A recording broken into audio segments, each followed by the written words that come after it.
Right, that is all the background to the story. But is there evidence of a systematic policy of eliminating the white people as revealed in several pieces earlier? Well, sadly, the answer to that is yes. The US Census Bureau's release of race and age statistics for 2017 points to two noteworthy milestones about the nation's increasingly aging white and growing diverse population. And first, for the first time since the Census Bureau has released these annual statistics, they show an absolute decline in the nation's white non-Hispanic population, accelerating a phenomenon that was not projected to occur until the next decade. It's increased. The second, the new numbers show for the first time there are more children who are minorities than those who are white, at every age from 0 to 9. And what this means is we are on the cusp of seeing the first minority white generation, born in 2007 and later, which perhaps they dub the Generation Z+. What interesting terminology that is. Z+. Is that the Zionist Plus program? And together these new data suggest that a signature feature of US demographic change in the 21st century is the age and decline of the white population, along with population growth among young minorities to counterbalance the trend.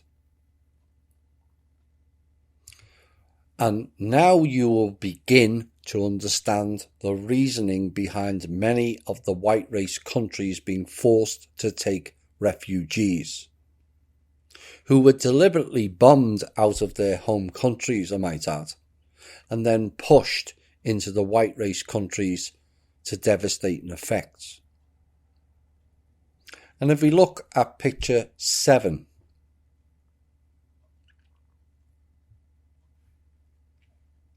we can derive quite a few things from this one document.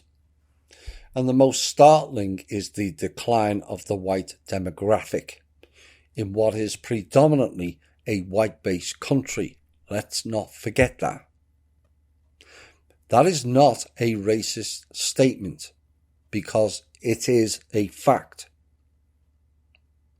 Nowhere else in the world do we see this level of changes in the demographics other than in the white countries.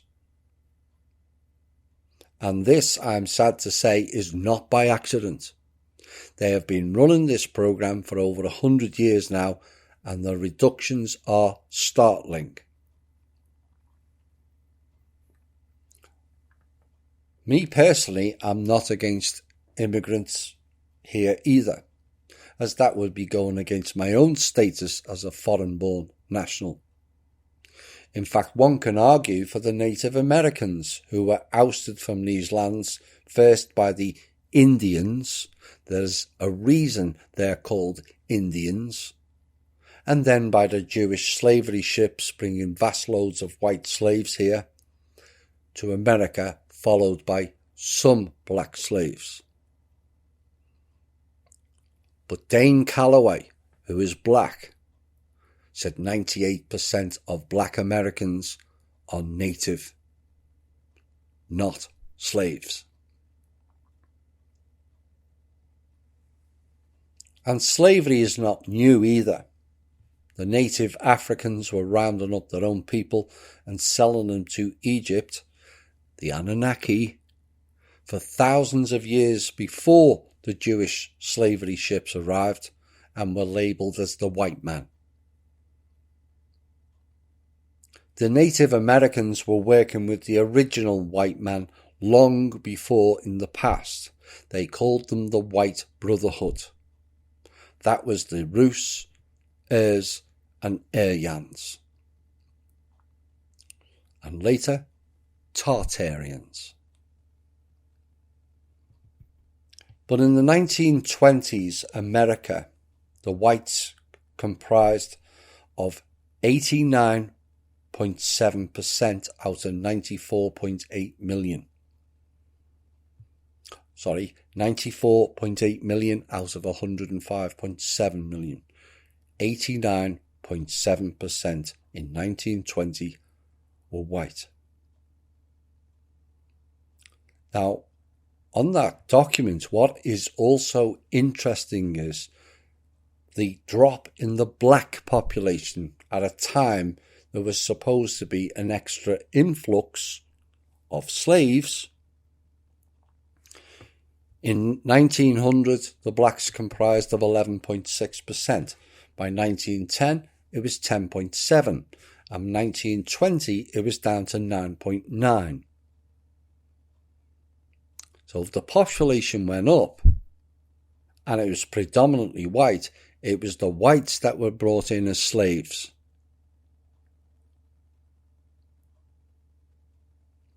And what is interesting, given how much they pushed for their rights, is there is no listing under the term Jewish on that document, or for that matter, Hispanic. The white population decline. America's white population had been increasing since the first census was taken in 1790, which tells you who were the slaves. And it shows the change in what they call non-Hispanic white. Why are we labelled with another race? We are the white population, the same as the Jewish or the Jewish population, and the Hispanic are the Hispanic population. Why are we labelled as non-Hispanic white in a white country? And using data from the censuses of 1970 to 2010 and annual population estimates for 2011 to 2017 based on the recent release. And these new numbers show for the first time an absolute decline in the nation's white population of more than 9,000 whites between 2015 and 16 and more than 31,000 whites between 16 and 17. And these new estimates revised earlier consensus estimates which had showed white gains between 15 and 16. It went down. Now comes the real stark figures. In 1970 census, the white population was 169 million out of 203 million and comprised of 82.25%. That was a drop of 7.55% since 1920. But since then, it got more alarming. In the 1980 census, the white population was 180 million out of 226.5 million, equals 79.47%, down from 82.25 in 10 years. In the 1990 census, the white population was 188 million out of 248.75 million, and it's now down to 75.57%. In the 2000 census, the white population was 194.5 million out of 281.5 million. It's now down to 69.09%. In the 2010 census, the white population was 197 million out of 308.75 million, and it's down to 63.8%. In 2019, the white population was down to 60.1%. The 2020 the white population was down to 59.7%. Now in 2011 it went up 669,000, 2012 155,000, in 13 it went up 51,000, in 14 110, in 15 41.5, in 16 down 9.5, 17 it went down 31,500, in 18 it went down 1 million, and in 2019 it went down 226,000. So in just 2 years of 2018 and 19, 1.25 million white people disappeared.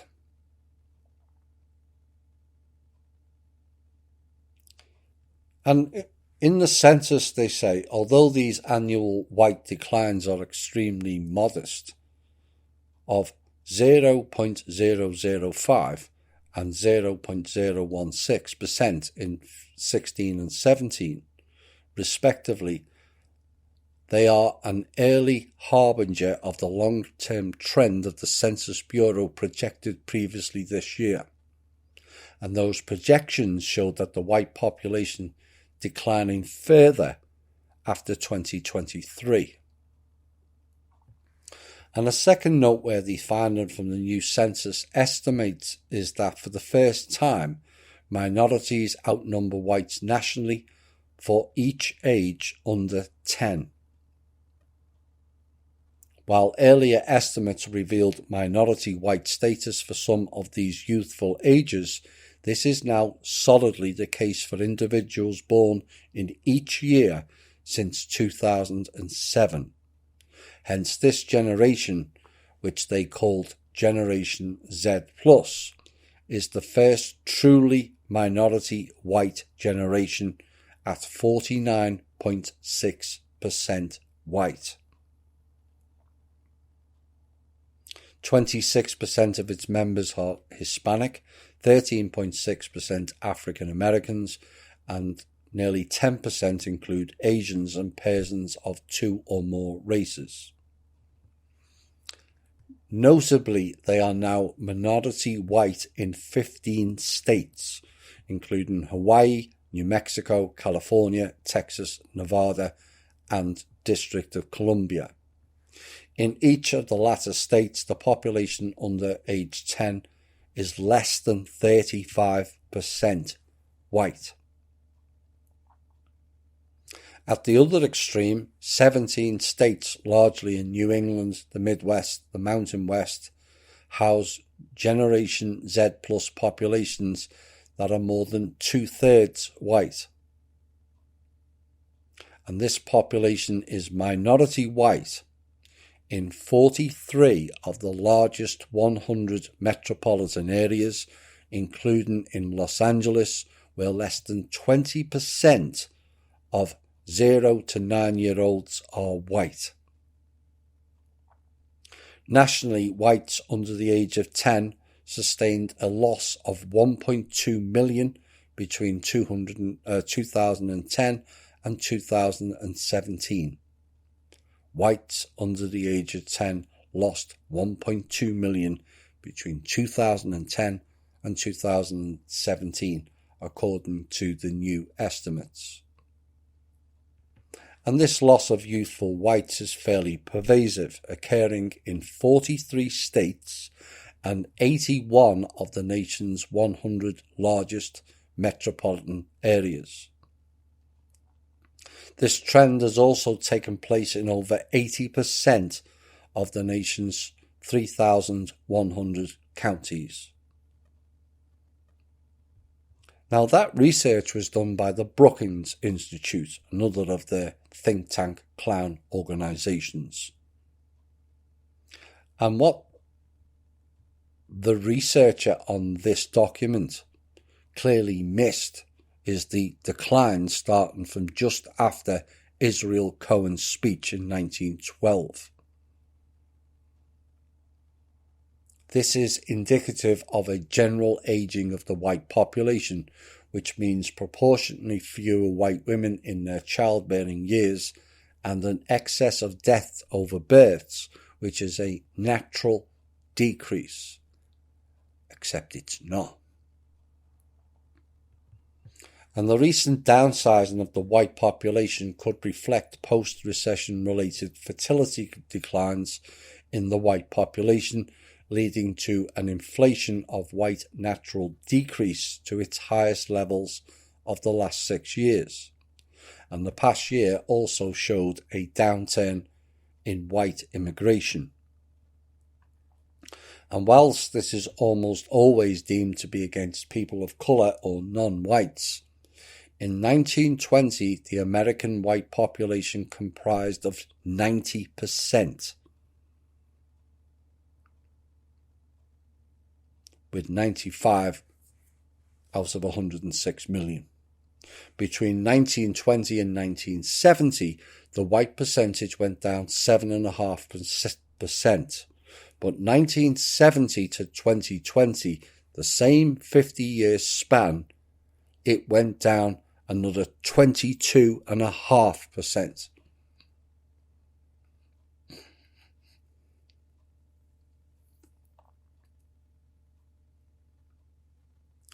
Now, given in 1920, 95 million were white and 11 million were not, are we led to believe the depopulation program they've been talking about was only for the other 11 million in America at that time? Or were they actually determined to eliminate largely the whites? Because if the depopulation program was only about the coloured races, why did they allow immigration of so many of them into America in the first place? Does that make sense? No? It's a program then, isn't it? The general fertility rate in the United States continued to decline last year, according to a new report from the CDC. And the 2018 general fertility rate fell to another all-time low for the United States. Planned Parenthood working rather well, it seems. And the report found that the general fertility rate dropped 2% between 2017 and 2018 amongst girls and women aged 15 to 44 nationwide. In 2017, the total fertility rate for the United States continued to dip below what's needed for the population to replace itself. And that was according to a separate report published by the National Centre for Health Statistics this January. This was a deliberately engineered by social engineering projects based on them continuing their game. Except now it has failed. They started the second program of bombing people out of their homes and countries, and then pushed them into Western countries who, from their perspective, bombed them in the first place. And with media fear programs of all Muslims are jihadists, we are left with a powder keg situation. And it's the classic Ouroboros programs that the clowns are running now, where one program swallows the other. But it allowed them to follow up another plan that has been running at least 110,000 years here. Genetic mixing of the races, all designed again to eliminate the white race. But when examined by race, the data showed that fertility rates declined 2% for white and black women and 3% for the Hispanic women between 2017 and 2018. The data also showed that the teen birth rate for ages 15 to 19 fell 7% from the same 2017 and 18. Which, personally, I think is a good thing, as far too many young girls start off their transition from child to adult with children in tow, and has largely a damning effect. But when examined by race, the data showed that teen births declined by 4% for black teenagers and 8% for white and Hispanic teens. Also, among all births, the percentage delivered at less than full term, or 39 weeks, increased, with preterm births climbing from 9.93% of births in 2017 to 10.02% in 2018, and yearly term births rising from 26% in 2017 to 26.53% in 2018. I have yet to see someone or anyone addressing what are the causes of increasing in premature births. We all know why by now. But the percentage of births delivered at full, late or post-term declined according to the data, and full-term births were down from 57.49% of births in 2017 to 57.24% in 18, and post-term births declined from 6.58% to 6.2%. And their suggestion is that the latter is likely due to mothers having children well into their 30s and 40s now, due to the rise of career-oriented women and the lack of finances. That is their answer to it. But it is a sick world where the crown of creation, the birth of a child, is so now heavily based on finances. Do people not think there is a basic fundamental problem with that thinking or actions? And there's a distinct lack of adult-based thinking on that issue, and everything, it seems, is based on or around money. There is a reason they say money is the root of all evil. But the world is ill-prepared for the global crash in children being born, which is set to have a jaw-dropping impact on societies, according to researchers. Falling fertility rates means nearly every country could have shrinking populations by the end of the century, they say. And the report said 23 nations, including Spain and Japan, are expected to see their populations halve by 2100. But given the COVID scam, it should be expected all nations will drop long before the end of the century. In fact, given some of the information we have given in our normal shows, I suspect that all nations will see a plummeting of their populations within 3 to 10 years due to the death jab these Hebrew Anunnaki psychopaths are implementing. Countries will also age dramatically, with as many people turning 80 as there are being born. So just what is going on? Well, the fertility rate, the average number of children a woman gives birth to, is fallen. If the number falls below 2.1, then the size of the population starts to fall. In 1950, women were having an average of 4.7 children in their lifetime. And researchers at the University of Washington's Institute of Health Metrics and Evaluation showed the global fertility rate nearly halved to 2.4 in 2017. and in their study published in The Lancet, projects it will fall below 1.7 by 2100. As a result, the researchers expect the number of people on the planet to peak at 9.7 billion around 2064 before falling down to 8.8 billion by the end of the century.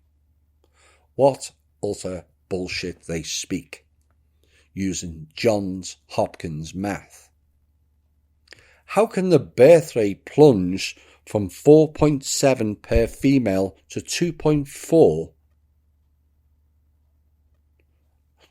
And then you throw in deaths from wars globally, the increase in medical death since, an increase in global diseases, mass famines in many areas of which many died, and these clowns have stated that the population has doubled. Where and how is that possible? Are they counting insertions onto the planet from off-world? Bots created? Synthetics? Clones? Because the normal population based on those figures has to have declined, not increased by 2.5 times. In 1950, the average woman had 4.7 children and the population was 3 billion. And now it's down to 2.4. How can it go from 3 billion to 7.5 billion with half of the birth rate?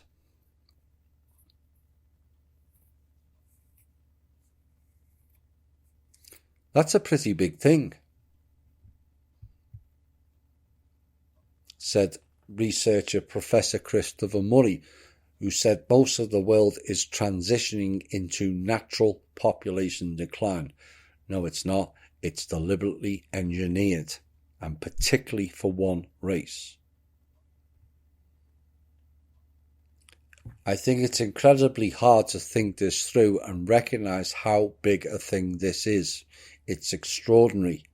We'll have to reorganise societies, he said. Well, the reality is the Soros Foundation went some way to correcting that, along with the Obama Muslim Brotherhood, by corralling immigrants into Western countries. Can you see the picture now?